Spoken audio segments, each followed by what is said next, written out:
दोस्तों नमस्कार, मैं राम सूरत यादव। प्रधानमंत्री मोदी ने अपने मंत्रिमंडल का विस्तार कर दिया और सभी कैबिनेट एवं राज्य मंत्रियों को उनके पदों को दे भी दिया, लेकिन अभी 36 घंटे भी नहीं हुए हैं। लेकिन मंत्रिमंडल के विस्तार से सबसे ज्यादा और सबसे बड़ा झटका अगर किसी को लगा है तो वह जो है नीतीश और नायडू हैं। और जबकि आपने देखा है 4 जून को जब परिणाम देश के सामने आया था तो पूरे देश में यही चर्चा चल रही थी कि नीतीश और नायडू अब एनडीए सरकार में किंग मेकर की भूमिका निभाएंगे। बिना नीतीश और नायडू के इशारे के एक दिन भी जो है मोदी सरकार, एनडीए की सरकार नहीं चल पाएगी। लेकिन जब मंत्रिमंडल का विस्तार प्रधानमंत्री मोदी ने किया और मंत्रिमंडल के विस्तार में जिस तरीके से मंत्री का पद जो है नीतीश पार्टी को, नायडू के पार्टी को मिला, उससे एक तरीके से नीतीश और नायडू को 440 वोल्ट का झटका लगा है और एक तरीके से उनकी जमीन खिसक गई है कि उम्मीद नहीं की जा रही थी कि नीतीश नायडू को मंत्रिमंडल में इतना बड़ा झटका दिया जाएगा।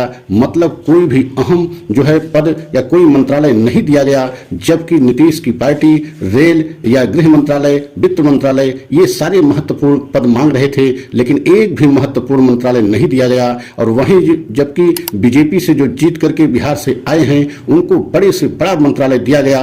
तो आज हम इसी पर खुलासा करेंगे कि क्या 48 घंटा भी अभी मंत्रिमंडल का विस्तार हुए नहीं हुआ है, तो क्या 48 घंटा में ही जो है यह सरकार गिर सकती है या आने वाले समय में 2-4 दिन सरकार चलेगी या नहीं चलेगी। अगर हमारे चैनल पे आप पहली बार हैं तो चैनल को लाइक सब्सक्राइब कर लें, वीडियो को अंत तक जरूर देखें, तभी पूरा सच समझ में आएगा। तो सबसे पहले आपको ये बताना चाहते हैं कि 4 जून को जब पूरे देश के सामने जो है लोकसभा का परिणाम देश के सामने आया तो उस समय यही लग रहा था कि अब प्रधानमंत्री मोदी बिना नीतीश और नायडू के इशारे को जो है सरकार नहीं चला पाएंगे। जैसा नीतीश चाहेंगे, नायडू जैसे चाहेंगे वैसे जो है मोदी सरकार चलेगी। अब पूरे देश में चर्चा का विषय बना रहा। लेकिन जब जो है मंत्रिमंडल का विस्तार हुआ, मंत्रिमंडल का गठन किया गया तो सबसे बड़ा झटका नीतीश को पार्टी को एवं नायडू को पार्टी को लगा, क्योंकि कोई भी अहम मंत्रालय इन दोनों जो है नेताओं के पार्टी को नेता को नहीं दिया गया। तो आप समझ सकते हैं कि पूरी तरीके से मोदी ने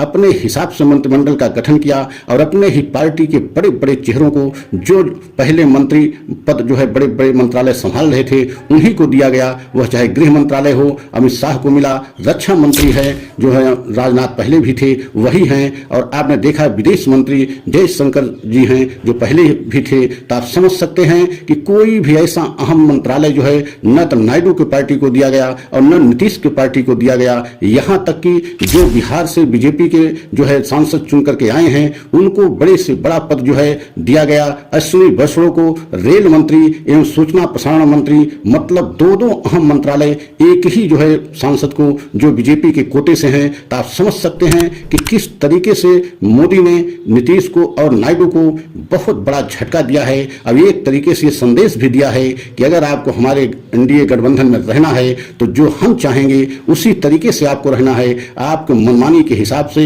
न तो कोई मंत्रालय मिलेगा और न ही कोई आपकी बात मानी जाएगी। तो अब पूरे देश की राजनीति में ये कयास लगाया जा रहा है कि क्या इतना अपमान सह करके भी नीतीश और नायडू एनडीए में बने रहेंगे और मोदी के साथ जो है सरकार में शामिल रहेंगे।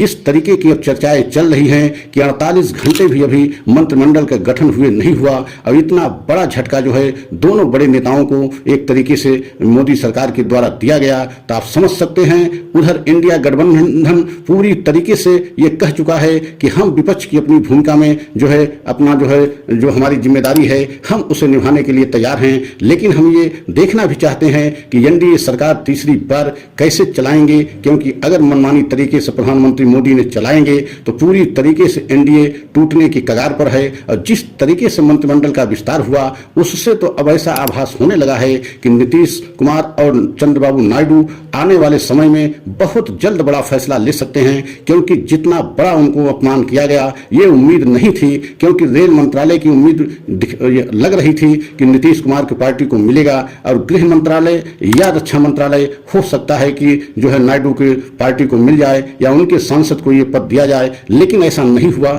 मतलब कोई भी कैबिनेट स्तर में अहम ऐसा मंत्रालय नहीं था जो ये दोनों पार्टियां पाएं, चाहे वो नीतीश की पार्टी हो चाहे नायडू की पार्टी हो। अब ऐसे में पूरी तरीके से पूरे देश के सामने यह सवाल खड़ा है कि जिनकी बात किंग मेकर की हो रही थी कि ये दोनों नेता जो है इस सरकार में किंग मेकर की भूमिका निभाएंगे, लेकिन किंग मेकर की भूमिका बिल्कुल कहीं जो है निभाते दिखाई नहीं दे रहे हैं, बल्कि शुरुआत में ही अगर इतना बड़ा अपमान हो जाए तो वह जो है पार्टी आगे साथ कैसे चलेगी ये सोचने का विषय है। लेकिन अब जो है नीतीश और नायडू कोई बड़ा फैसला लेंगे कि नहीं लेंगे, ये आने वाला समय बताएगा। क्या जल्द इंडिया की सरकार बनेगी और बीजेपी की सरकार मतलब एनडीए की क्या सरकार गिर सकती है, ये आने वाले समय बताएगा। लेकिन अगर हमारा वीडियो अच्छा लगा हो तो हमारे वीडियो को लाइक सब्सक्राइब जरूर करें। अगला जो है वीडियो पुनः लेकर के आएंगे। जय हिंद, जय भारत।